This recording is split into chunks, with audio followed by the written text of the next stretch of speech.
I think you all know that I believe, to a large extent, the future of this country depends upon a strong and growing trade union movement.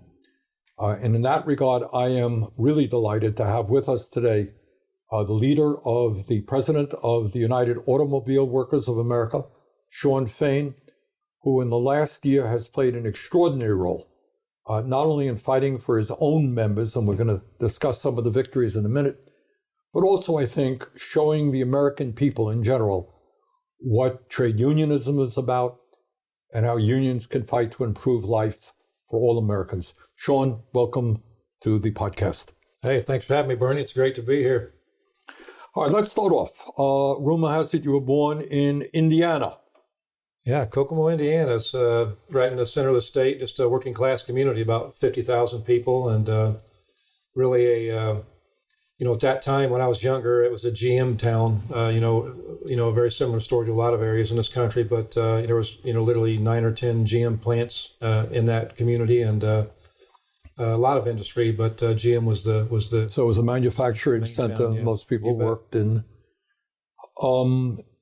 And what was the politics of the community at that point? Yeah, it was always, pretty heavily Democratic. So always seeing the Democrat Party, had a majority of the, city council seats, the mayor's race. I mean, every now and then they would elect a Republican, but predominantly Democrat. So that was a typical working class community that in those days voted Democratic. You bet. What's happened since? It's, really, it's kind of the same story in a lot of areas in rural America or, smaller communities in America. We've seen a lot of those jobs, working class jobs, disappear. What used to be 15,000 GM employees is now around 120 left. And, 15,000 to 120. Yeah. And, Stellantis is actually, there's 4 Stellantis plants there now, and, roughly 8,000 employees. But so it's still generally, a working class community. But over the course of the last 30 years, 40 years of my life, seen a dramatic shift really in the politics. A lot of industries left, and I would have bet my life you would never see this, but in the last citywide election, all these city council seats went to Republicans, and the mayor's race went to the Republican, which never in my life did I think I would see that in a community. All right, we're going to talk about that in a moment, but you've had a hell of a year. You've been you were elected head of the UAW, about a year ago? Yeah. Yep. And what a year it's been. Talk a little bit about what you have tried to do as the president of the UAW and what you've accomplished. Well, the biggest thing was, the whole reason I ran for this was just, I was a frustrated member for 28 years. You were an electrician, is that what? Yeah, I was an electrician by trade when I started out at Chrysler 30 years ago now. And, I ran for a union rep position in my plant over 20 plus years ago, out of wanting to have a bigger impact, and just wasn't happy with the way things were in my plant. And I was elected to 5 terms in my plant, and then I was actually a national negotiator during the recession, during the bankruptcy for Chrysler. And, that going through those experiences, I think really, gave me a lot of insight, to what was going on, and really, I was put on international staff in 2012, so 12 years ago, and moved to Detroit at that time. And really, as a worker on the floor, as a local rep, even as a national rep, was very frustrated with where our union was, because it was very much what I call a company union, where the company and the top leadership of the union were just too close, and really there was no separation there, and workers continue to go backwards, even in the times of great profits. Talk a little bit about,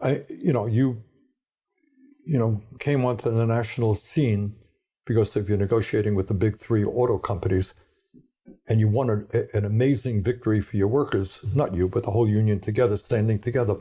What was going on? If I'm a union worker, if I'm a UAW guy for the last 20 or 30 years, what was going on in my job? How was I doing? So, that's the thing. During the recession, workers made a lot of sacrifices, wages, work rules, all those things, overtime agreements, temp abuse, escalated. Explain temp abuse. People don't know that. Yeah, temporary workers. So the companies, it used to be there was a cap on how many temporary workers could work, and there were strict rules on they could only work on weekends, things like that. It basically, at that point, after the recession, manifested to they could work 7 days a week. And how does I'm a temp, you're a regular. What do I get paid compared to you? So temporary workers made, virtually half of what a full-time worker made. And so, and it started creating a lot of dissension among the ranks. When you're on a line doing the same work as someone next to you, but you're making half the money and you don't have a pension, you don't have the same benefits, naturally that creates a lot of issues. And so, and those things, the company always prayed, they always played upon, in the name of competition, we had to do these things. But competition to me is code for a race to the bottom. And, right. and so they would use the lowest paying bidder and say, we got to compete with that. And our leadership at that time really didn't, in my opinion, challenge that. And I believe this last year is an example of what happens when you do challenge that. And what happened? Talk about the results of your... So, yeah. You went on strike? Yeah, our strike. So when I became president, look, I really felt like we needed radical change in this union and what we did. And so we really brought in some new people, combined that with some people that were existing, and revamped how we were going to go about doing things. And so we ran our first ever contract campaign to get the membership rallied around our issues. And then we went into the contract bargaining fight. We had a very different tone with the companies. We said, the deadline meant something. When the contract deadline got there, it's a deadline, not a reference point. And the companies chose to not believe that we meant that. Did I recall you walking in with a T-shirt that said "Eat the Rich"? You bet. That was one of the meetings, and that's what this is all about. I mean, our fight, and I think that's why it resonated so much in this nation. Although we're a union, it's been no different for working class people, union or not, in the last several decades. We've seen this huge concentration of wealth at the top, and working class people have been left behind. And so that really was what our fight was about. And as we talked about those things, workers were tired of making all the sacrifice. And in the times of let me interrupt you, profits, because I know something about these things. I got to admit, even I was surprised. It came out that when you began your negotiations, there were new workers at the big three who are making what, $17-18 an hour? Yeah. Can you imagine that? And what happened to wages over the years in real dollars for automobile workers? So they severely went backwards. We actually, in our planning leading up to bargaining, we actually looked at 2007, and in 2007, a new worker would start at 19.50 some cents per hour. When you fast forward to 2019, 12 years later, the starting rate was $18.04 an hour. It actually went back. 12 years come and go, and wages go down. Yes.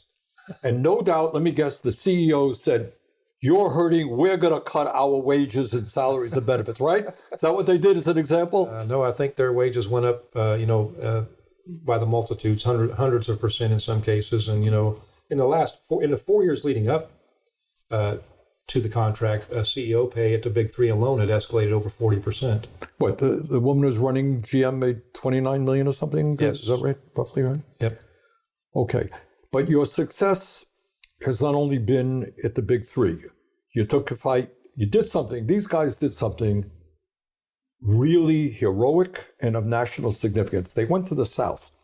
And it's no great secret to anybody who knows anything about labor history in America that the South has done everything they could to resist unionization, to pay workers some of the lowest wages in America. Talk about your campaigns in Tennessee and Alabama. Yeah, so, I've always been a firm believer when I campaigned for this job. I talked a lot about how, in my opinion, bargaining and organizing go hand in hand. And I looked at my grandparents' generation as a great example of that. They left the hills of Tennessee and Kentucky after a depression and moved north, and they were able to get jobs in UAW factories at GM and Chrysler, and they lived the American dream. I mean, it was life-changing for them. And so, when we ran our big three fight, on strike and trying to fight for better conditions for the workers, we started seeing a lot of non-union workers all over the country started sending in cards they were signing to join the union. They saw the success, your ability to substantially raise wages, and they said, "Hey, pay attention to us." Yeah, and so it really, that flagged it for us that workers were fed up. Whether they're union or not, as I said, working class people in this country are fed up with being left behind. And so, we started reaching out to some of these workers, and we had some unsuccessful drives at Volkswagen in the past, and so we just really started focusing on all these companies, all these workers nationwide at non-union auto plants, automakers, and the Volkswagen group, the workers there really seemed to be more energetic and were signing more cards at a faster pace. So we just decided to focus there and move forward. That's in Chattanooga, right? Yeah, in Chattanooga, Tennessee. And so, and literally when you look at that campaign, it was amazing to see the energy from the workers, just a desire to want better for themselves. And it was a massive, most people said we could never win down there. Every time I would do an interview leading up to the vote there, the interviewers would always say, "Do you really believe you can win in the South?" And very cynically, and and I believe we could, because I knew where these workers were and that they wanted better for themselves, and so it was really just a historic moment. And you not only won. I mean, won. I was watching the results coming in; they were coming in live, and I saw 70% pro-union. I thought, I can't believe this. It's going to go down. It didn't. You ended up with what? 73%. Unbelievable. Yes. See, that's something nobody thought you could win to begin with. 73%, unbelievable. All right. You went then to Alabama with Mercedes-Benz. Talk a little bit about that. So yeah, Mercedes was a different story. I mean, and the same story with the workers. The workers were tired of being left behind. I mean, these are all worker-led drives. I mean, the workers were leading these drives, and we were just giving them the tools and giving them the assistance they needed. But it was a very different campaign. Volkswagen, said they would stay neutral. They weren't completely neutral, but what we would call subdued. They didn't really have an aggressive. Let me jump in. You know this stuff. Let me translate it. Yeah. All right. Historically, what happens in this country, companies spend probably hundreds of millions of dollars in union busting activities, all kinds of ways to try to convince workers. And, it's interesting. You had a connection with some of the German unions as well. So Volkswagen was more or less neutral. Comes to Mercedes-Benz, talk about a little bit what they did to try to beat the union. And so a lot of times most always when organizing campaigns, when you're trying to organize non-union companies, the companies will, they'll break the law. They'll have what we call captive audience meetings, where they'll call workers in and they'll, give veiled threats such as, if you vote for the union, the plant may close, or, future product won't come here, or fire workers. At Mercedes, they fired a couple workers in the process to try to dissuade and discourage workers, to put fear in workers of wanting better. Not to mention, I thought it was funny, every one of the six Southern governors issued a major statement, got a whole lot of publicity, that the UAW unions are against the values of the South, right? And we strongly oppose union organizing. So that's what you're up against. Yeah. Oh, yeah. And so it, so Mercedes' campaign was very different than the Volkswagen campaign. It was very, the company was very aggressive toward the workers and putting fear into the workers. And, but ultimately, the amazing part of that fight is, we lost roughly 300 votes would have flipped the election. We would have won it. But so we were that close. And, but the silver lining in that is over 2,000 workers at that plant of 5,000, voted for the union and were brave enough to vote for the union, even given all those things. And so I do believe we'll win there in the future. I believe that you're going to continue to see that grow. And and it doesn't, like I said, we've learned lessons from that. But I think the biggest thing going forward is just that we continue to do what we're doing. We've had another big win at Daimler Trucks in the South, in North Carolina, Tennessee, Georgia. Won a record contract there. And you did something really interesting. Tell the Lordstown story. And so, I want people to hear this. And so just last week, we came to a tentative agreement at Lordstown, Ohio. Used to be a GM assembly plant there that was closed in 2019. And workers were displaced, sent all over the country. And under the Biden administration, a new battery plant was located there. And so when I took over as president, the current status of that location was the starting pay was $16.50 an hour, and it would take 7 years to get to $20 an hour. And really, it was on a race to the bottom. And we made it our goal to turn this battery EV industry around, to set a standard and carry that standard elsewhere. So we just actually concluded bargaining there last week, and really happy to say, the workers still have to vote on this, but at the end of this agreement, the workers will be starting out at $30.50 an hour, and full pay will be making over $35 an hour. So it establishes a living standard, a good standard, which is what the EV battery transition should be, what we call a just transition. So that's an extraordinary victory. So what happens is, years ago, people had a good job, jobs completely gone. A new plant came in, terrible wages, and the UAW raised those wages to a living wage. Congratulations, That's an extraordinary victory. Well, thank you. All right, let's take a look. You and I have chatted about this. Why is it that a majority of workers in America actually look at the Republican Party as a party that can help them more than the Democrats? What's going on there? I think workers honestly are just fed up in this country. They're fed up with being left behind, and I think there's a lot of maybe populist rhetoric that comes from the Republican Party. I mean, I think some of the candidates are good at telling people what they know they want to hear, and when workers are fed up and they're hungry, they're going to listen to any message that sounds like a better alternative. And I believe I say this all the time. If you look at our contract campaign, the Big Three, and even since then, all of our contract campaigns, they're literally about 4 issues.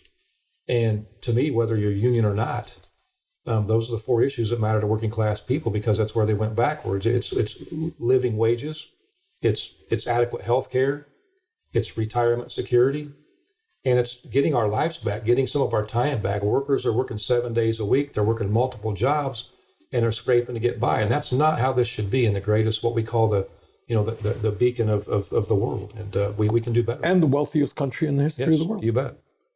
How do workers feel, in your judgment? I know you're running around the country talking to your people, when they see CEOs making, 200, 300, 400 times more than they make.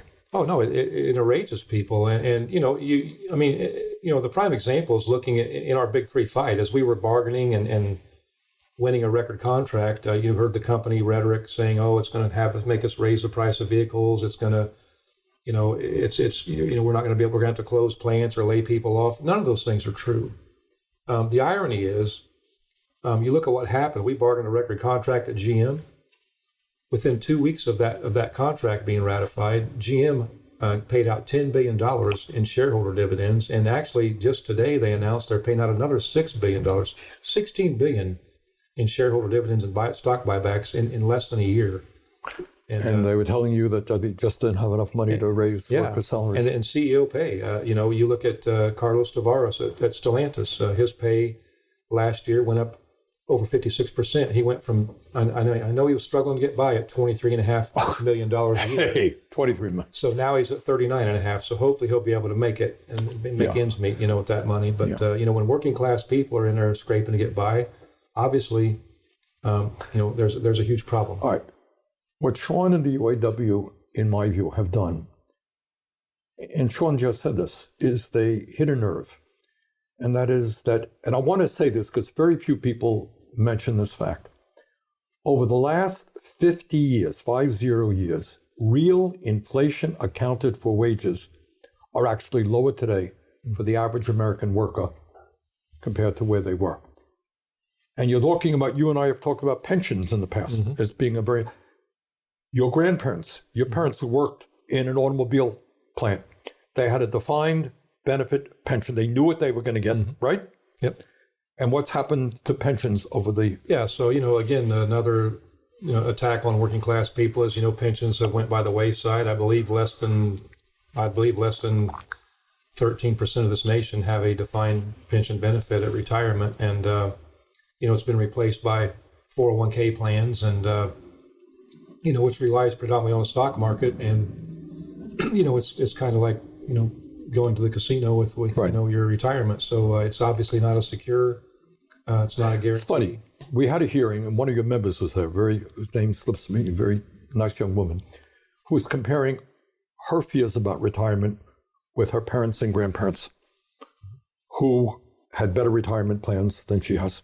And this is true all over America. We don't talk about it, but half of workers in America today have almost zero in the bank as they face retirement. And that's an issue you've been banging away at. Yeah, and I mean, when we say retirement security, that's, literally, you see it. I've seen it in my own family with aunts and uncles that worked their entire life and worked hard, worked in GM. But people, I've seen this a lot with our senior citizens. They reach, their later years. They're too old. What Walter Reuther called too old to work and too young to die. Those should be your best years after working hard your whole life. We're taught growing up in this country, you work hard, you play by the rules, and you're going to be fine. And we see people now, as they reach their older years, choosing between paying medicine or being able to pay rent.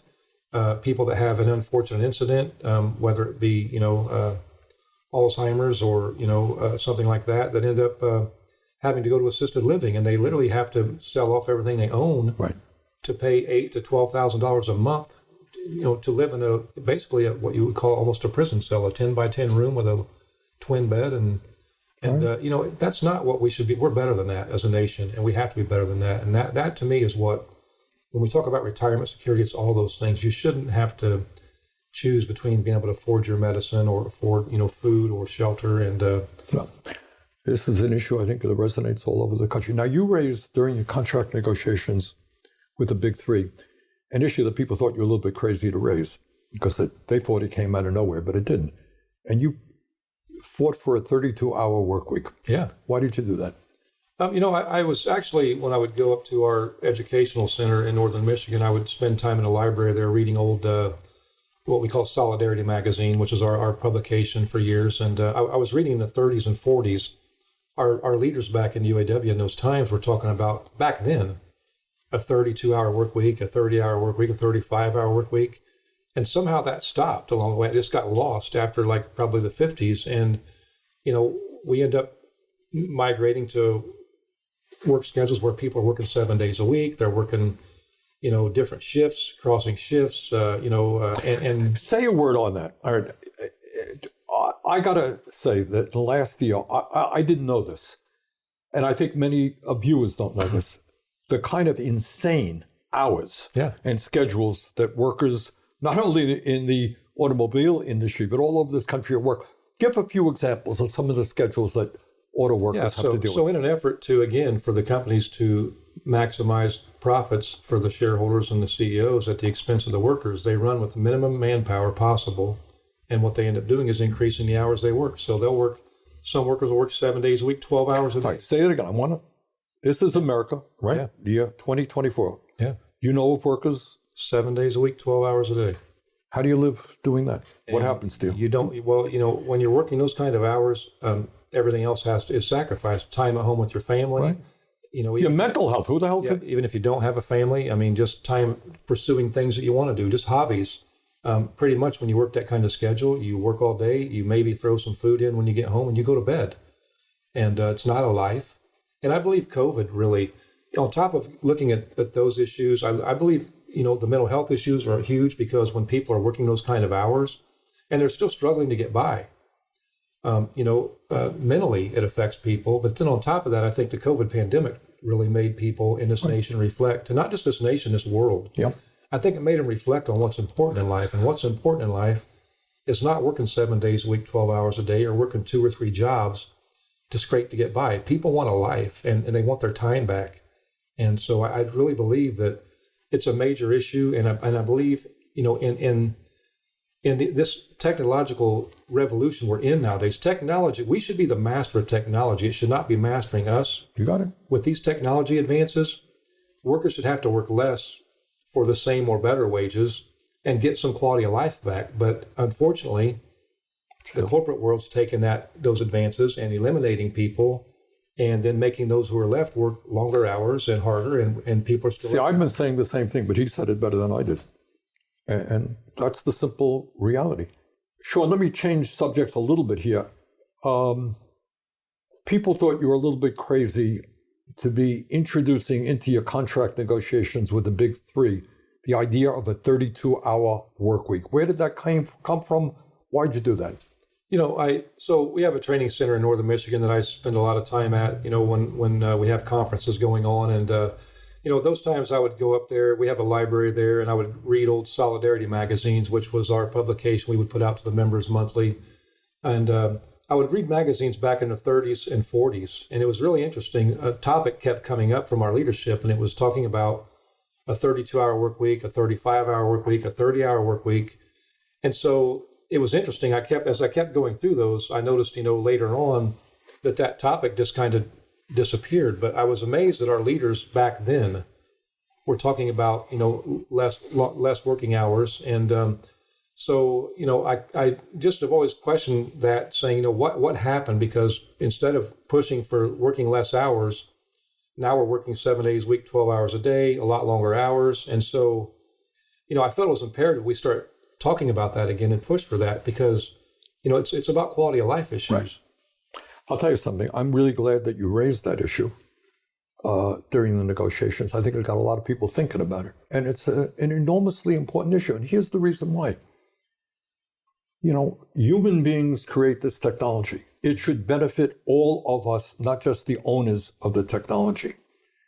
And the irony is, you can tell me the average automobile worker today is how many times more productive in producing product than the case 50 years ago? Many times, I would imagine. Yes? Oh, yeah, hundreds of times more.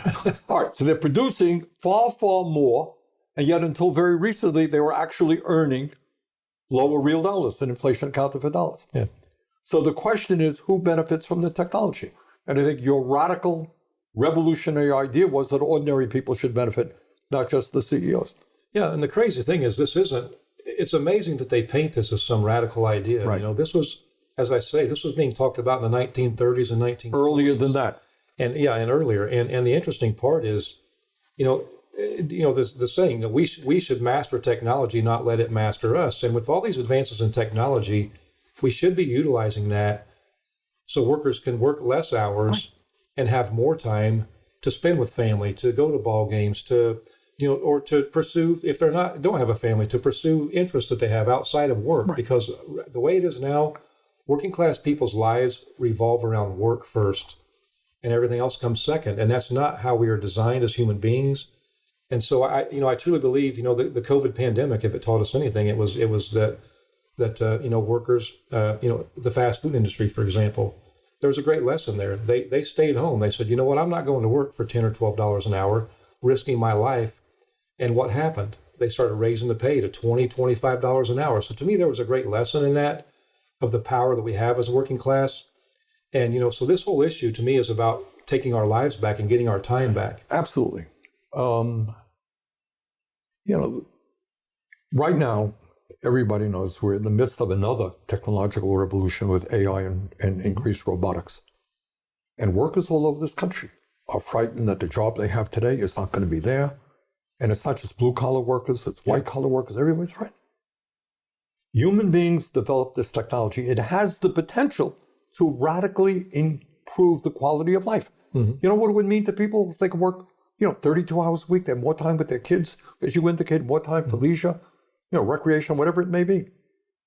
We should not be afraid of that technology. We should control that technology so that it helps all of us, not just make the rich even richer. Yeah, and that's the reality of what we've lived. We've really seen it in manufacturing with the advances, because what the corporations have done is, rather than take those advances and keep people working and let them work less hours, for the same or better money. And what they've done is they reduce the amount of people working, and the people that are left with the job are going to work more hours, longer hours, and work harder, and until they find a way to advance technology more and reduce it. So that's really, and that's the frustration of workers. They're not seeing the advantage of technology because a lot of them are being left behind with those advances. And we're, again, we have to master that, not let it master us. No, I think this is, I introduced legislation for a 32-hour national work week with no loss of pay. And I got to tell you, as I go around the country, I was surprised.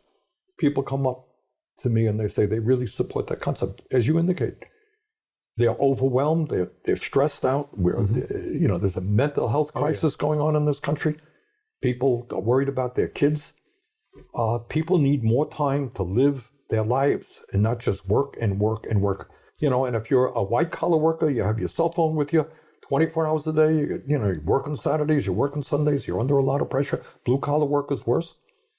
We can do better than that as an issue. So I'm really glad that you raised that issue and you put it out on the radar screen so that people are beginning to talk about it. Let me go to another area.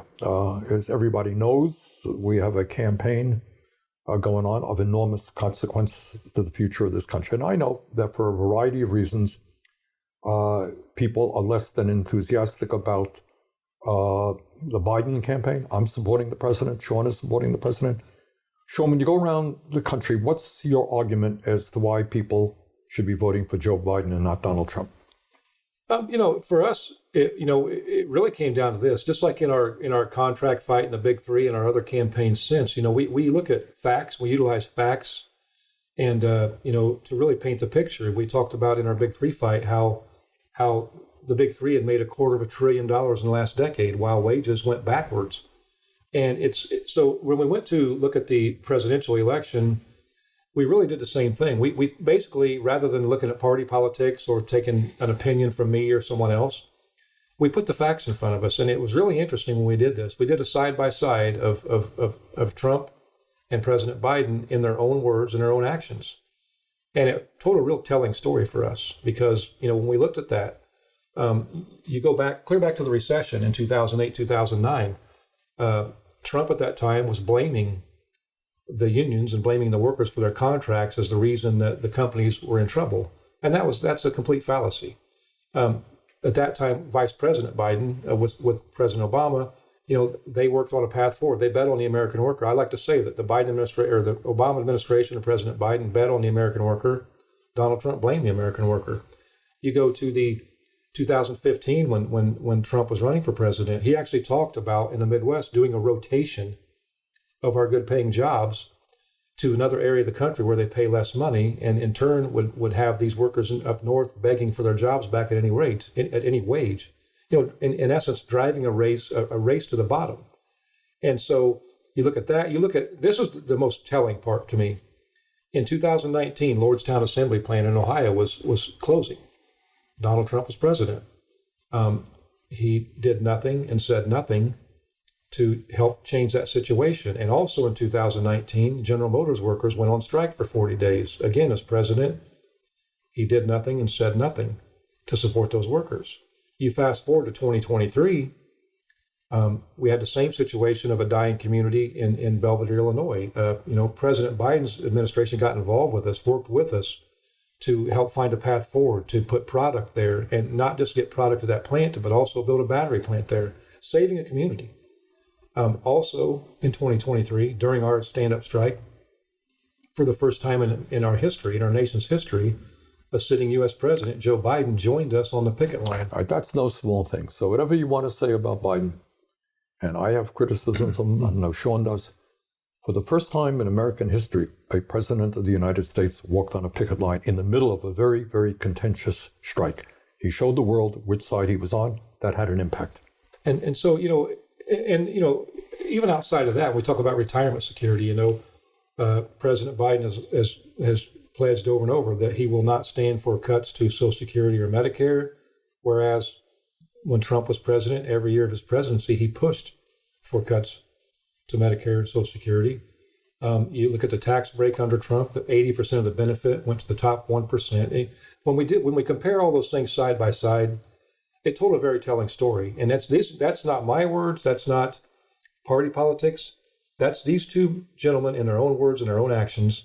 And when we compare that, the choice to us was very clear as far as why we endorsed President Biden. And because in essence, to me, it's just in short, I put it this way. Joe Biden spent a lifetime serving people and serving others. Donald Trump has spent a lifetime serving the billionaire class and serving himself. And that's the choice we have before us. And right. So that's why, to me, it's that simple. All right, let me switch gear one more time. Where do you want the trade union movement to be 10 years from now? I'm hoping we are beating the global corporate world at their own game. I talk a lot about, another thing we did with our Big Three contract is we set the contract deadline, which is usually the middle of September, we changed it to the end of April 2028, May the 1st, 2028, which is May Day, International Solidarity Day. And we did that for a reason, because, as I talked about the lessons through COVID pandemic, where workers, stayed home and because of that, we're able to get pay increases. It taught us a valuable lesson about, the working class people have the power, but unions have to lead that movement. We have to harness that power, union or not. We have to bring workers together all over not just in America, but all over the globe.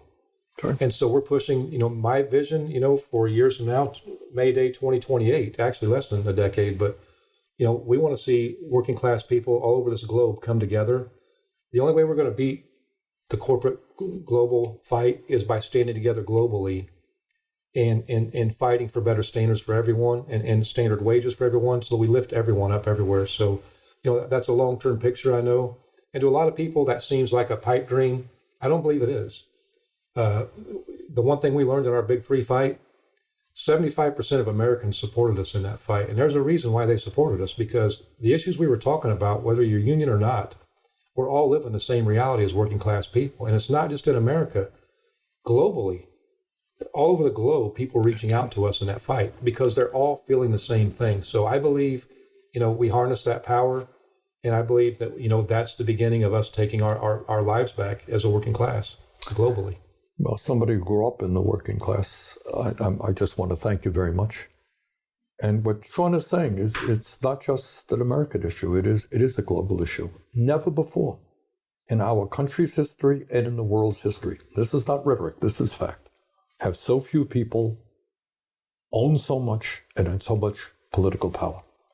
And what you're seeing is the oligarchs, whether they're in Saudi Arabia, whether Elon Musk, whatever it may be, these guys are organized in a very efficient way to gain even more wealth and power.